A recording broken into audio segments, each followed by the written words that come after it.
ہر شخص بالکل غافل ہے۔ اے لوگوں، میں سخت لفظ جمعے کے دن رمضان میں نہیں بولنا چاہتا، لیکن میرا دل دکھا ہوا بہت دکھا ہوا ہے، اور اب تو میں اتنی سخت باتیں کرنے لگا ہوں جو میں پہلے نہیں کرتا تھا۔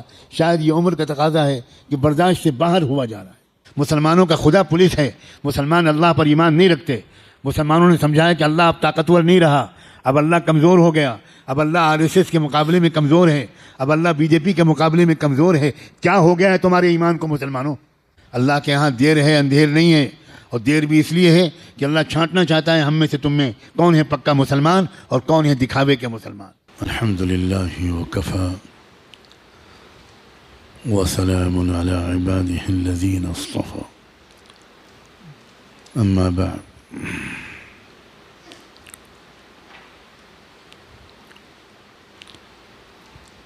اعوذ باللہ من الشیطان الرجیم، بسم اللہ الرحمن الرحیم۔ وقال صلی اللہ علیہ وآلہ وسلم: من رأى منکم منکرا فلیغیرہ بیدہ۔ وقال علیہ الصلاة والسلام: انصر اخاک ظالما او مظلوما۔ سبحان ربک رب العزة عما یصفون، وسلام علی المرسلین، والحمد للہ رب العالمین۔ اللہم صل علی سیدنا محمد وعلی آل سیدنا محمد وبارک وسلم۔ اللہم صل علی سیدنا محمد وعلی آل سیدنا محمد وبارک وسلم۔ اللہم صل علی سیدنا محمد وعلی آل سیدنا محمد وبارک وسلم۔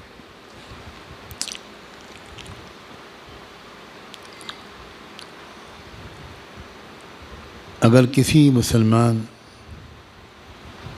مرد یا عورت سے پوچھا جائے کہ اسلام میں کتنے فرائض ہیں،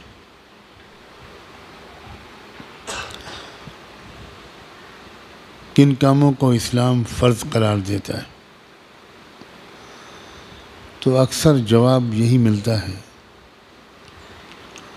کہ اسلام میں 4 فرائض ہیں: نماز، روزہ، زکوٰۃ اور حج۔ اور یہیں سے اس بات کا دکھ کے ساتھ پتہ چلتا ہے کہ 99% شاید مسلمان یا زیادہ تر مسلمان اسلام کو سمجھتے نہیں ہیں۔ بہت دکھ کے ساتھ میں یہ بات کہہ رہا ہوں، نہیں اچھا لگ رہا ہے کہ میں اتنی سخت بات کہوں۔ جو دیندار سمجھتے ہیں اپنے آپ کو، 5 وقت کی نمازیں پڑھتے ہیں، دینی مجلسوں میں شریک ہوتے ہیں، ان کی اکثریت بھی اسلام کو صحیح طور پر سمجھے ہوئے نہیں ہے۔ میری بات سمجھ میں آ رہی ہے؟ مجھے نہیں لگ رہا آپ کے چہروں سے۔ دیکھو، ارکان الگ چیز ہیں اور فرائض الگ ہیں۔ ارکان تو 4 ہیں، بلکہ 5، لیکن فرائض بہت لمبی فہرست ہے۔ اسی غلطی کی وجہ سے مسلمانوں کی اکثریت اسلام کی اکثریت پر عمل نہیں کر رہی۔ ہماری زندگیوں میں اسلام کا تھوڑا سا حصہ ہے۔ مثال کے طور پر، ہر قیمت پر والدین کو خوش رکھنا، ان کی خدمت کرنا فرض ہے۔ کوئی مسلمان نہیں کہے گا کہ یہ بھی فرض ہے۔ نماز، روزہ، زکوٰۃ، حج۔ پڑوسیوں کے ساتھ اچھا سلوک کرنا اور اس کی بدسلوکی کو برداشت کرنا فرض ہے۔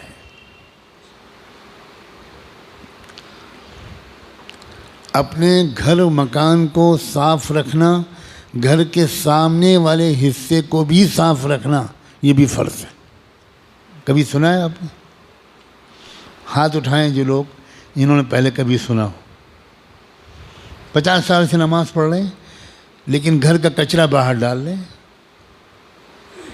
یہ نہیں معلوم کہ ہم ایک فرض توڑ رہے ہیں، فرض، نفل واجب نہیں۔ اسی طرح ظلم کو روکنے کی کوشش کرنا فرض ہے، فرض، فرض۔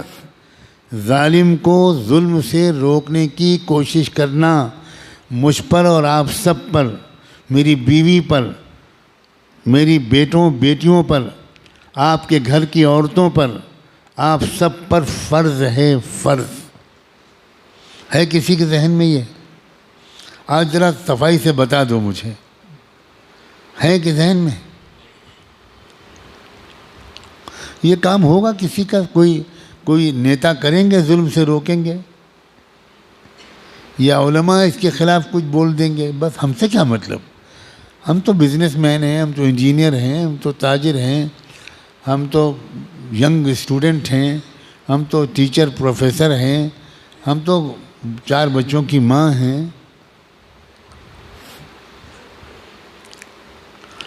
اللہ کے رسول نے حکم کے لہجے میں فرمایا ہے، دیکھو اپنے بھائی کی مدد کرنا تم پر ہر حال میں فرض ہے۔ بھائی اگر مظلوم ہو تب بھی مدد کرنا فرض ہے، اور بھائی اگر ظالم ہو تب بھی اس کی مدد کرنا فرض ہے۔ صحابہ کی کیا شاندار تربیت ہوئی تھی، اور کتنے سمجھدار بنے تھے صحابہ۔ صحابہ اسلام کو کس طرح سمجھتے تھے۔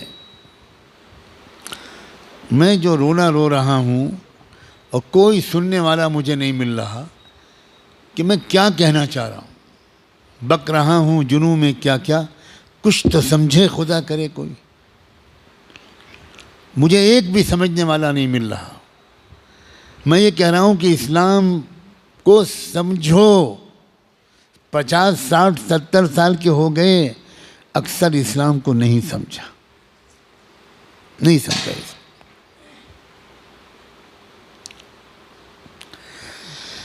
جب اللہ کے رسول سے یہ جملہ سنا صحابہ نے کہ تم کو اپنے بھائی کی مدد کرنی پڑے گی، چاہے وہ ظالم ہو چاہے مظلوم، تو صحابہ چپ نہیں بیٹھے۔ صحابہ نے بے شک بے شک کہہ کے سر نہیں ہلایا۔ صحابہ نے پوچھا، اللہ کے رسول ہم لوگ سمجھ نہیں پائے، اب تک تو آپ نے یہ سکھایا تھا کہ مظلوم کی مدد کرنی ہے، وہ چاہے بھائی ہو چاہے کوئی اور ہو، اور آپ نے یہ سکھایا تھا کہ ظالم کی مدد بالکل نہیں کرنی، چاہے وہ تمہارا سگا بھائی ہو۔ آج آپ فرما رہے ہیں کہ تم کو ہر حال میں بھائی کی مدد کرنی ہے، چاہے ظالم ہو چاہے مظلوم۔ تو یہ تو عجیب سی بات آپ فرما رہے ہیں، ہمیں اور سمجھائیے۔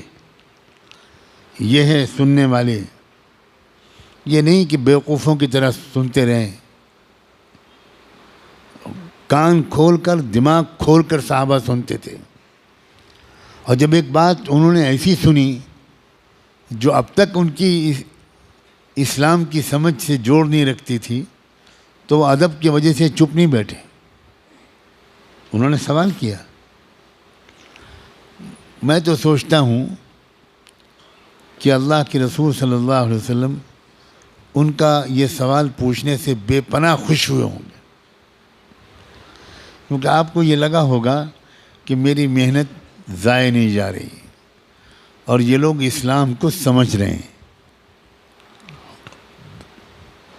تب آپ نے جواب میں تشریح فرمائی کہ ہاں، ظالم کی مدد کرنے کے بارے میں جو میں تم سے کہہ رہا ہوں، اس سے میری مراد یہ ہے کہ تم کو اس کو ظلم سے روکنا ہے، ظلم نہیں کرنے دینا، یہ اس کی مدد ہے۔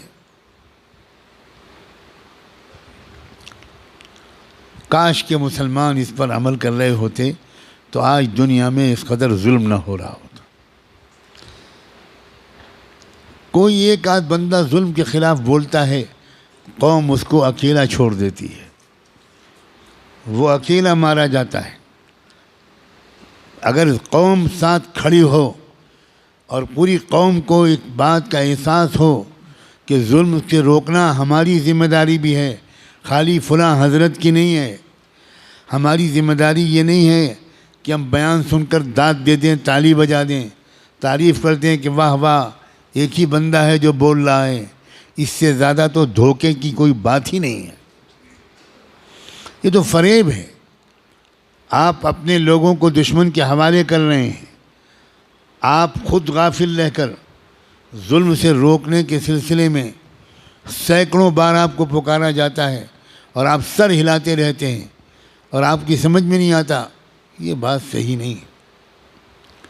اسلام ایک طرف انفرادی اصلاح پر زور دیتا ہے، تقوی اختیار کرو، گناہوں سے بچو، نمازوں کی پابندی کرو، ذکر کرو، تلاوت کرو، تسبیحات کا اہتمام کرو، پاک صاف رہو، طہارت کے حکموں پر عمل کرو، نگاہوں کو قابو میں رکھو، کردار کو گندہ نہ ہونے دو۔ یہ انفرادی اصلاح ہے۔ ساتھ ساتھ اسلام یہ بھی کہتا ہے کہ سماج کے اندر بھی برائیوں اور ظلم کو نہ پھیلنے دو، اجتماعی طور پر بھی معاشرے کو ظلم سے اور برائیوں سے پاک صاف رکھو، مقابلہ کرو ڈٹ کر، جس طریقے سے تم کر سکتے ہو کرو، طریقے سینکڑوں ہو سکتے ہیں۔ عملی محنت کے ذریعے سے ظلم کو روکنا، زبان کے ذریعے سے ظلم کو روکنا، کم سے کم درجہ یہ کہ اندر دل دماغ کی پوری طاقت کے ساتھ اس ظلم کو روکنے کی کوشش کرنا۔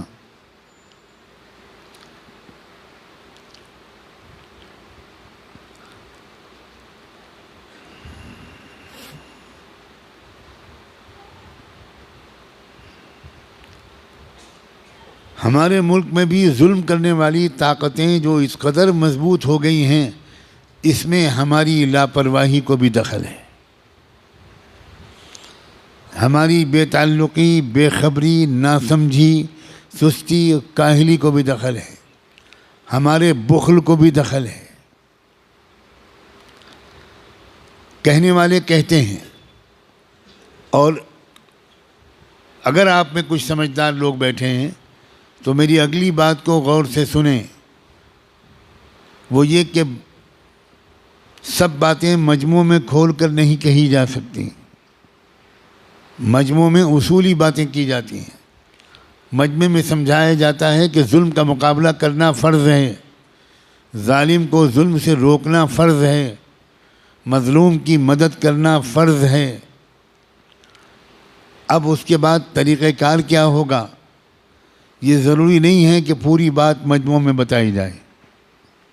یہ آپ کی ذمہ داری ہے کہ آپ اس کے بعد اس بیان کرنے والے سے ملیں، اس سے وقت لیں، سفر کر کے جانا پڑے تو جائیں، یہ آپ پر فرض ہے، اور آپ اس سے پوچھیں میں ظلم کا مقابلہ کرنے میں شریک ہونا چاہتا ہوں، میں ظلم کو روکنے کی کوشش میں شریک ہونا چاہتا ہوں، میں مظلوم کی مدد کرنا چاہتا ہوں، مجھے بتائیے میں کیا کروں۔ تب وہ شخص آپ سے تفصیلات پوچھے گا، آپ کا علاقہ کون سا ہے، وہاں کے کیا حالات ہیں، وہاں کیا امکانات ہیں، وہاں ظلم کی کون کون سی شکلیں ہو رہی ہیں، اور پھر وہ آپ کو مشورہ دے گا کہ بھائی اس طریقے سے آپ ظلم کو روکنے کی کوشش میں شریک ہوں، مظلوم کی مدد اس طرح کریں۔ لیکن حال یہ ہے کہ بیان سن کر لوگ اٹھ کے چلے جاتے ہیں، سر ہلاتے رہتے ہیں، انشاءاللہ، ماشاءاللہ، سبحان اللہ، بے شک کہتے رہتے ہیں مشاعرے کی طرح۔ اس کے بعد تفصیلات پوچھنے والے نظر ہی نہیں آتے۔ لوگ سمجھتے ہیں بس ہم نے بیان سن لیا، کام کر دیا، ہمارا کام ہو گیا۔ بیان کرنے والے کی مجبوری یہ ہے کہ وہ ساری عملی باتیں بیان میں نہیں کہہ سکتا. نہ آپ کو ہضم ہوگا، نہ اور بہت سے کان ایسے ہیں کہ جن میں زخم ہو جائیں گے. اس لیے عقل مندوں، خدا کے بندوں، کچھ بھی پڑھے لکھے لوگ ہیں آپ میں کہ نہیں ہیں. آپ تعارف کراتے ہیں کہ میں انجینئر ہوں. کیسے انجینئر ہے آپ تعارف کراتے ہیں کہ میں لائر ہوں، میں وکیل ہوں، میں پروفیشنل ہوں، میں اکاؤنٹنٹ ہوں، میں ٹیچر ہوں. پھر یہ کیا ٹیچر ہیں آپ کہ 10 سال سے آپ کوئی بات سن رہے ہیں اور آج تک آپ نے اس کی تفصیل جاننے کی کوشش نہیں کی؟ کیا آپ یہ چاہتے ہیں کہ علماء آپ کے گھر آئیں؟ آپ سفر نہیں کریں گے؟ آپ کہیں جا کر تفصیلات معلوم نہیں کریں گے؟ آپ کے دل میں بے چینی نہیں ہوگی؟ اگر مسلمانوں نے ظالموں کو روکا ہوتا تو اس ملک میں کروڑوں دلت نہ ہوتے. اگر مسلمانوں نے مظلوموں کی مدد کی ہوتی تو اس ملک میں کروڑوں اچھوت نہ ہوتے، کروڑوں انٹچیبل نہ ہوتے، کروڑوں OBC نہ ہوتے، کروڑوں دیوداسیاں نہ ہوتیں، کروڑوں وہ لڑکیاں نہ ہوتی جن کو مندروں میں پروہتوں اور پجاریوں کے حوالے کر دیا جاتا ہے اور کہا جاتا ہے کہ یہ شادی نہیں کریں گی. وہ شادی نہیں کرتی مگر وہ وہاں بیٹھے ہوئے پجاریوں کی جنسی حوث کو جانوروں کی طرح پورا کرتی ہیں. مسلمان تماشا دیکھتا رہتا ہے، مسلمان فلموں میں دیکھتا ہے، مسلمان ڈراموں میں دیکھتا ہے، مسلمان اسکول کالج میں اپنے سامنے دیکھتا ہے. وہ دیکھتا ہے کہ ایک دلت کے بچے کو اسکول کے اندر گھسنے نہیں دیا جا رہا ہے. آج بھی ہمارے ملک میں یہ ہو رہا ہے. مسلمان دیکھتا ہے کہ ایک دلت کے بچے کو کنویں سے پانی کھینچنے نہیں دیا جا رہا. کیا آپ کو معلوم ہے کہ ڈاکٹر امبیڈکر اتنے بڑے ودوان بنے، اتنے بڑے پروفیشنل بنے، اتنے بڑے وکیل بنے، اور شاید یہ بات بھی آپ میں سے بڑے بڑے پڑھے لکھے نہیں جانتے کہ وہ اکنامکس کے دنیا کے چند بڑے ماہروں میں تھے. 2 میدان تھے ان کے، ایک لا قانون اور ایک اکنامکس. آپ جانتے ہیں کہ وہ جب تک اسکول میں پڑھتے رہے کلاس روم کے اندر بیٹھنے کی اجازت نہیں ملی ان کو. وہ کلاس کے باہر بیٹھتے تھے، اندر گھسنے کی اجازت نہیں تھی. مہار کا بچہ، دلت کا بچہ، اچھوت کا لڑکا یہ نہیں آ سکتا. وہ ڈیفنس کالج تھا، برٹش زمانہ تھا انگریزوں کا. امبیڈکر کے باپ برطانوی فوج میں ملازمت کرتے تھے، اس لیے ان کے بچے کو اس اسکول میں ایڈمیشن تو مل گیا، لیکن اسکول کے پرنسپل نے، جو برہمن تھا، اس نے کہا کہ یہ بچہ کلاس کے اندر نہیں بیٹھے گا. آپ کو پتہ ہے کہ اس ملک میں کروڑوں لوگوں پر سالوں سال سے کتنا ظلم ہو رہا ہے. مسلمانوں نے یہاں حکومت بھی کی مگر اکثر بادشاہوں نے مظلوموں کی مدد نہیں کی، اکثر بادشاہوں نے ظلم سے روکنے کی کوشش نہیں کی. اور اس کی وجہ یہی ہے کہ صحابہ کرام کے بعد، تابعین کے بعد، اول نسل کے عرب مسلمانوں کے بعد پھر دھیرے دھیرے یہ جو ہمارے ملکوں میں اسلام آیا، یہ اسلام سکڑ گیا. نماز، روزے، زکوٰۃ، حج، ٹوپی، پاجامہ، کرتا، داڑھی اس میں. اور اسلام کا تصور فرائض، پتہ نہیں یہ جملہ بھی آپ کی سمجھ میں آئے گا کہ نہیں. اسلام کا تصور فرائض مسخ ہو گیا. اچھے دیندار اور تہجد گزار یہ نہیں جانتے کہ جس طرح نماز فرض ہے ویسے ہی تقریباً ظلم سے روکنا بھی فرض ہے. ایک فرق ہے دونوں میں، وہ بھی میں واضح کر دوں، ورنہ ہو سکتا ہے کچھ لوگ جا کر علماء تک بات پہنچائیں اور علماء اپنی ذمہ داری ادا کرنے کے لیے قلم کاغذ اٹھا لیں. ایک ہوتا ہے فرض عین، ایک ہوتا ہے فرض کفایہ. فرض عین کا مطلب یہ ہے کہ ہر مرد اور عورت پر، ہر بالغ مرد اور عورت پر اس کام کا کرنا فرض ہے.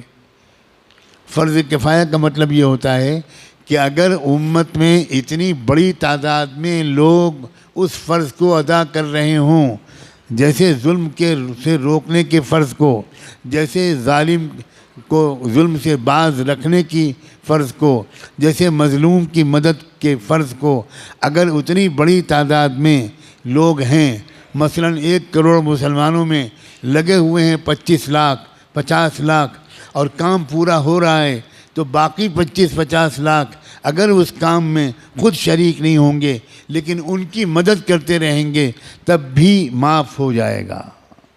یہ ہے مطلب فرض کفایہ. آج تو یہ مصیبت ہے کہ فرض کفایہ بولتے ہیں اور فرض کفایہ کا مطلب بھی نہیں جانتے. امت میں وہ کام نہیں ہو رہا ہے جتنی بڑی تعداد میں ہونا چاہیے. مظلوموں کی مدد نہیں ہو رہی, قیدیوں کو رہا کرانے کی کوشش نہیں ہو رہی, جیل میں ٹھوسے جا رہے ہیں ہمارے نوجوان. ان نوجوانوں کے پاس کیسز لڑنے کے لیے پیسے نہیں ہیں, ان کی بیویاں جوانی سے بوڑھی ہوئی جا رہی ہیں, ان کے بچے چھوڑ کر گئے تھے گود میں یا پیٹ میں, اور آئے تو 18 سال کا لڑکا نہ باپ کو پہچان رہا ہے نہ باپ بیٹے کو پہچان رہا ہے. لیکن امت سو رہی ہے, امت پوچھتی نہیں جا کر کہ بھائی ہمارے اس بھائی کا کیس چل رہا ہے, یہ مقدمہ چلنے میں کتنے خرچ آتے ہیں, ہم بھی تھوڑا سا حصہ لینا چاہتے ہیں. ہر شخص بالکل غافل ہے. اے لوگوں, میں سخت لفظ جمعے کے دن رمضان میں نہیں بولنا چاہتا, لیکن میرا دل دکھا ہوا بہت ہے, بہت دکھا ہوا ہے. اور اب تو میں اتنی سخت باتیں کرنے لگا ہوں جو میں پہلے نہیں کرتا تھا. شاید یہ عمر کا تقاضا ہے کہ برداشت سے باہر ہوا جا رہا ہے. کہاں کی نمازیں آپ کی, کہاں کی تراویح اور کہاں کے تہجد؟ کیا آپ نے پتہ لگایا ہے کہ بیلگام کی جیل میں کتنے مسلمان بے گناہ بند ہیں؟ کسی نے پتہ لگایا تو ہاتھ اٹھائے. کیا آپ نے کوئی ذمہ داری اپنی سمجھی ہے کہ وہ جو جیل میں بند ہیں ان کے گھر کا خرچہ کیسے چل رہا ہے؟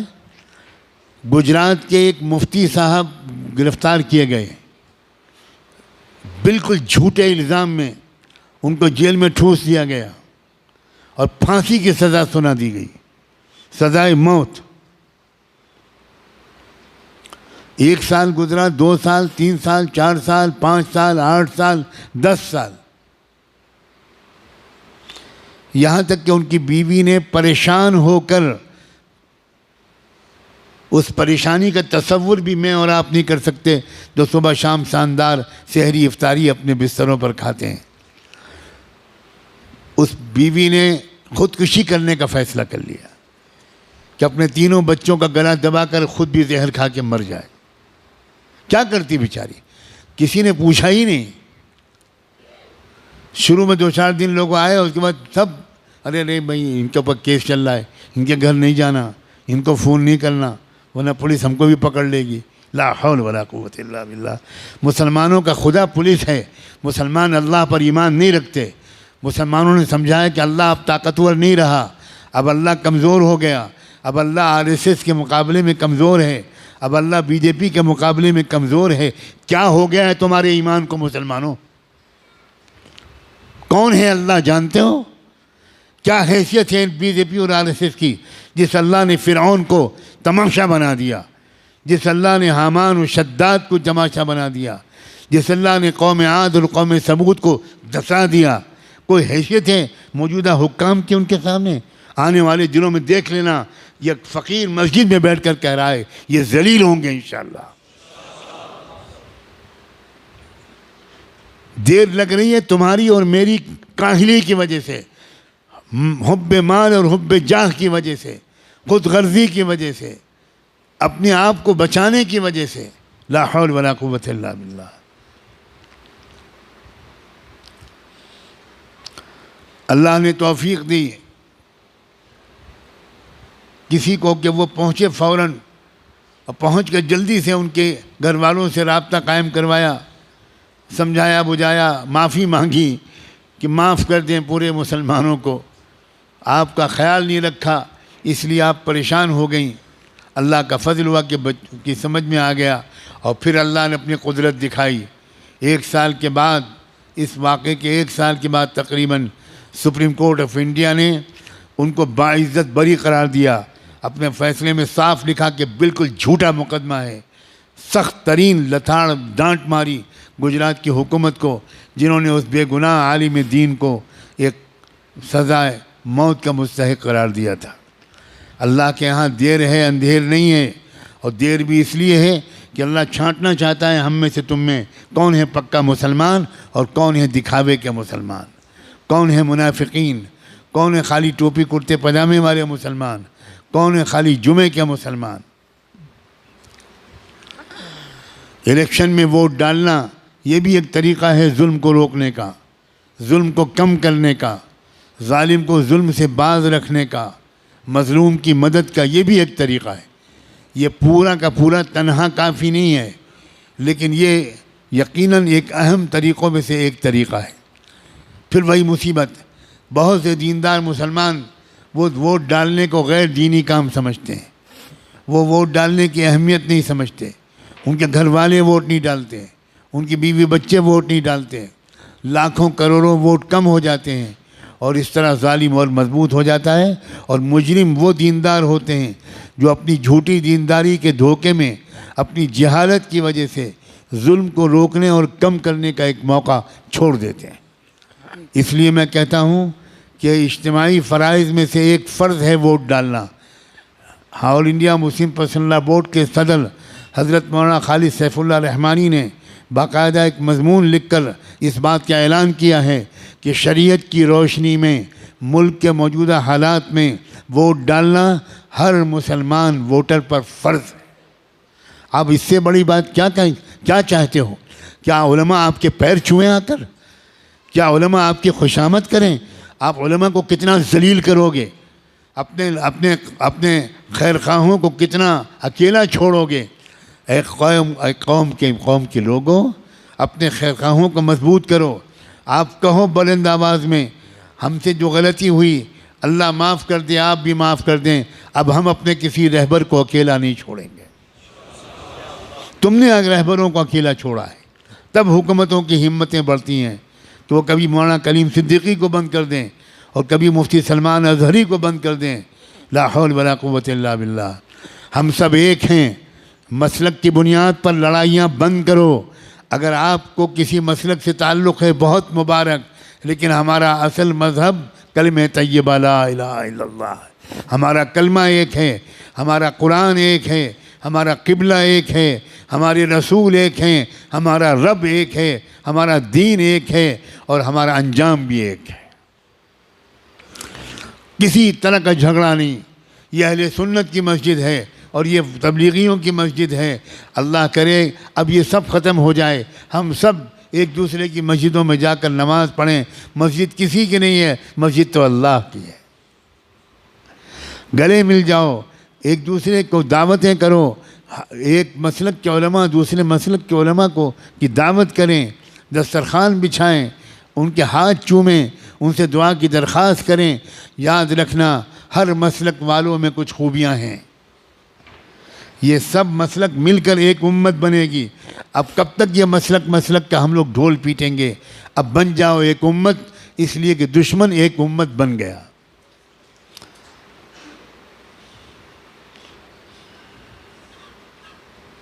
قرآن نے اعلان کیا ہے والذین کفروا بعضهم اولیاء بعض الا تفعلوه تکن فتنة فی الارض وفساد کبیر۔ کفر کی طاقتیں ایک امت بن گئیں، ایک قوم بن گئیں، ایک جماعت بن گئیں، ایک سنگٹھن بن گئیں، ایک تحریک بن گئیں۔ آپس کے اختلافات انہوں نے ختم کر کے ایک ہو گئے وہ تمہارے خلاف۔ الا تفعلوه تکن فتنة فی الارض وفساد کبیر۔ اگر تم بھی ایک نہیں بنو گے، اگر تم ایک دوسرے کے مددگار نہیں بنو گے، تو یاد رکھنا تمہاری اس بدماشی کی وجہ سے، تمہاری اس بدفعلی کی وجہ سے پوری دنیا میں فی الارض فتنة و فساد کبیر، بہت بڑا فتنہ و فساد پھیلے گا تمہاری پھوٹ کی وجہ سے۔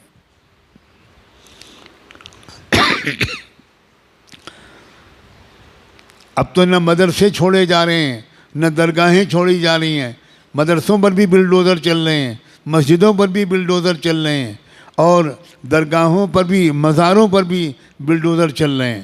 واہ واہ واہ واہ۔ اب بھی امت ایک نہیں ہوگی، اب بھی درگاہیں اور مزاریں والے الگ رہیں گے اور مدرسے والے الگ رہیں گے۔ اب تو بھائی خدا کے لیے اب تو ایک ہو جاؤ، ایک ہو کر مضبوطی کے ساتھ ایک طاقت بنو، اور اس بات کی عادت ڈالو کہ جب یہ میرے جیسا کوئی کہنے والا یہ بات کہے تو جس مجمع کے سامنے کہے اس مجمع میں سے کم 50% لوگ وہ باقاعدہ اپنے علاقے کے ذمہ داروں کے ساتھ آئیں، میرے پاس آئیں، میرے جیسے لوگوں کے پاس آئیں اور تفصیل پوچھیں کہ ہم اپنے ملک کو سنبھالنے کے لیے کیا کریں۔ نوجوانوں آؤ گے؟ یا چوڑیاں پہنا دوں میں تم کو، میں چوڑیاں بھیجوں؟ میں سچ کہتا ہوں میرا دل بہت دکھا ہوا ہے، بہت دکھا ہوا ہے۔ او مال والو، اپنے مال کو شادیوں میں خرچ کرتے رہو گے؟ بتاؤ، جواب دو، شادیوں میں خرچ کرو گے یا قوم کی حفاظت کے لیے خرچ کرو گے؟ کہاں خرچ کر رہے ہو قوم کی حفاظت کے لیے؟ 10 روپے تمہاری جیب سے نہیں نکلتے قوم کی حفاظت کے لیے، اور شادیوں میں لاکھوں روپے سودی قرضہ لے کر خرچ کر رہے ہو۔ میں تم سب کو اللہ کے حوالے کرتا ہوں، جن لوگوں نے مال کو شادیوں میں خرچ کیا ہو، اللہ آج ان سب کا نام لکھ لیجئے۔ اگر وہ توبہ نہ کریں اور اگر وہ معافی نہ مانگیں تو اللہ ان کو بدترین سزا دیجئے، شرمناک سزا دیجئے، عبرتناک سزا دیجئے۔ رمضان کے جمعے میں زندگی میں پہلی مرتبہ یہ میں بددعا دے رہا ہوں۔ کیا ہو گیا ہے تم کو؟ تمہارے لوگ جیلوں میں ہیں، ان کا مقدمہ یہ لڑا جا رہا ہے۔ تمہارے لوگ بھوک سے مر رہے ہیں۔ جو لوگ جیل میں ہیں ان کا گھر والوں کا حال پوچھتے ہو کبھی کہ ان کے گھر پہ افطاری ہوتی ہے کہ نہیں ہوتی؟ ان کے گھر پہ سحری بنتی ہے کہ نہیں بنتی؟ 4 دن کے بعد عید ہے، ان کے بچے بھی روئیں گے، تمہارے بچے شاندار کپڑے پہن کے گھومیں گے، اور ان کے بچے جو قوم کے لیے قربان ہو گئے ان کے بچے روئیں گے، اور تم اپنی بچوں پر فضول خرچیاں کرو گے، تم اپنی لڑکیوں کی شادیوں میں لاکھوں روپے خرچ کرو گے۔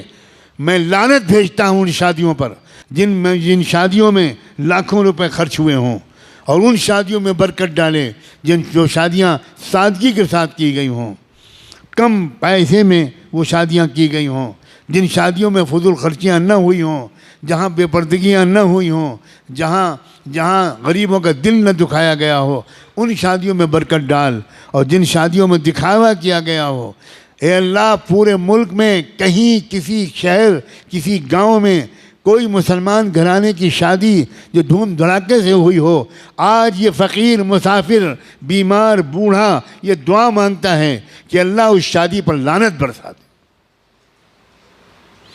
ہوش کے ناخن لوگ مسلمانوں، 50-60 سال ہو گئے مجھے، اور میرے بڑوں کو تو پتہ نہیں سینکڑوں سال ہو گئے، سنتی ہی نہیں قوم۔ معلوم تھا قبرستان میں ہم لوگ بول رہے ہیں۔ ایک ذمہ داری نہ ہوتی تو میں اپنے ہونٹ سل لیتا اور میں طے کرتا کہ میں کوئی دینی گفتگو اس نالائق قوم سے نہیں کروں گا۔ نوجوانوں، اپنے اپنے ماں باپ سے کہنا کہ میری شادی میں فضول خرچی نہیں ہوگی۔ اٹھاؤ نوجوانوں ہاتھ۔ کون نوجوان کہیں گے شاباش، اللہ تمہیں خوش رکھے، تمہیں ضد کرو، تم کہو کہ میں بائیکاٹ کر دوں گا، میری شادی میں فضول خرچی نہیں ہوگی، میری شادی میں لڑکی والوں کی طرف سے جہیز نہیں آئے گا، میں کماؤں گا، میں 12 گھنٹے ڈیوٹی دوں گا، میں کما کر اپنے گھر میں ڈبل بیڈ لاؤں گا، اے سی لاؤں گا، فریج لاؤں گا، ڈنر اور ٹی سیٹ لاؤں گا، سب لاؤں گا، لڑکی والوں سے لڑکی کے سوا کچھ نہیں لوں گا۔ وہ اپنی نازوں پالی بیٹی میرے حوالے کر رہے ہیں، یہ کوئی معمولی احسان ہے؟ میں جہیز نہیں لوں گا، میں فقیر نہیں ہوں، میں یتیم نہیں ہوں، میں اپاہج نہیں ہوں، میں معذور نہیں ہوں، میں چلتا پھرتا ہٹا کٹا نوجوان ہوں، میں کماؤں گا اور اپنے منہ میں لقمہ بعد میں رکھوں گا، پہلے اپنے ہونے والی بیوی کے منہ میں لقمہ رکھوں گا۔ یہ مزاج مسلمان نوجوانوں کا ہونا چاہیے۔ اگر ان کی ماں لالچی ہے کہ جہیز آنا چاہیے، اکثر یہ عورتوں کی لالچ ہوتی ہے اور لڑکے بھی اس میں پھسل جاتے ہیں۔ لڑکوں کو چاہیے کہ ماں کے پیر پکڑ کر، ماں کے قدموں پر سر رکھ کر اس بات کی خوشامد کریں، میں رسول اللہ کا غلام ہوں، میرے گھر میں جہیز نہیں آئے گا، میں محمد مصطفیٰ کا غلام ہوں، میں مسلمان ہوں، میرے گھر میں جہیز لڑکی کے گھر سے نہیں آئے گا، میں پہلے شادی سے پہلے بھی پورا سامان گھر میں لاؤں گا، اور شادی کے بعد جو کمی ہوگی وہ بھی پوری کر دوں گا۔ اپنی ہونے والی بیوی کو راحت کا جنت کا احساس دلاؤں گا، خود بعد میں کھاؤں گا، پہلے اپنی پیاری بیوی کو کھلاؤں گا۔ لیکن امی، جہیز لڑکی کے گھر سے نہیں آئے گا، میں عام آدمی نہیں ہوں، میں رسول اللہ کا غلام ہوں، میں رسول اللہ کا امتی ہوں۔ مجھے امید ہے کہ اتنے درد کے ساتھ رمضان کے جمعے میں یہ باتیں جو کہی گئیں وہ جہاں تک پہنچیں گی اثر کریں گی۔ سب سے پہلے یہاں جو آپ براہ راست سن رہے ہیں یا دنیا میں کہیں پر بھی یہ پیغام ایک مسافر کا پہنچے گا۔